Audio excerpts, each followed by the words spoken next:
SLBC టన్నెల్లో చిక్కుకున్న 8 మందిని ఆధునిక టెక్నాలజీతో గుర్తించామని మంత్రి జూపల్లి కృష్ణారావు తెలిపారు. రేపు సాయంత్రంలోగా 4గురిని బయటకు తీసుకొచ్చే ప్రయత్నం చేస్తున్నట్లు చెప్పారు. మిగతా 4గురిని తీసుకురావాలంటే మరో 2 రోజులు పట్టే అవకాశం ఉందన్నారు. లోపల చిక్కుకున్నవారు 99% బతికే అవకాశం లేదని, కార్మికులను వెలికి తీసేందుకు పనులు వేగంగా జరుగుతున్నట్లు మంత్రి జూపల్లి కృష్ణారావు తెలిపారు.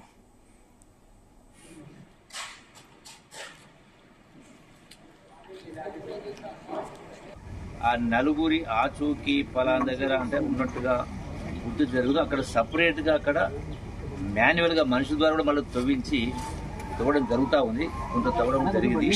అది బహుశా రేపు మధ్యాహ్నం సాయంకాలం వరకు పూర్తి అయితే మనకు ఒక రిజల్ట్ అనేది వస్తుంది. రెండవది, లోపల ఏదుందో దాన్ని చేయాలన్నప్పుడు దానికి పెద్ద ఎత్తున అడ్డంకులు ఉన్నవి. ఎంటైర్ బోరింగ్ మిషన్ అడుగు బాగాన ఉన్నట్టుగా కనపడతా ఉంది. మిగతా సంబంధించి రకరకాల ఏజెన్సీ ఉన్నాయో, ఎన్డీఆర్ఎఫ్ గారు కావచ్చు, సింగరేణి వాళ్ళు కూడా సుమారుగా 150 మంది పనిచేస్తూ ఉన్నారు. సో అంటే వివిధ ఏజెన్సీలకు సంబంధించిన వాళ్ళందరూ కూడా ఇందులో నిమగ్నమై ఉన్నారు. ఈ 4 అడుగుల మేర బురద మట్టి అట్లాగే ఉన్నది.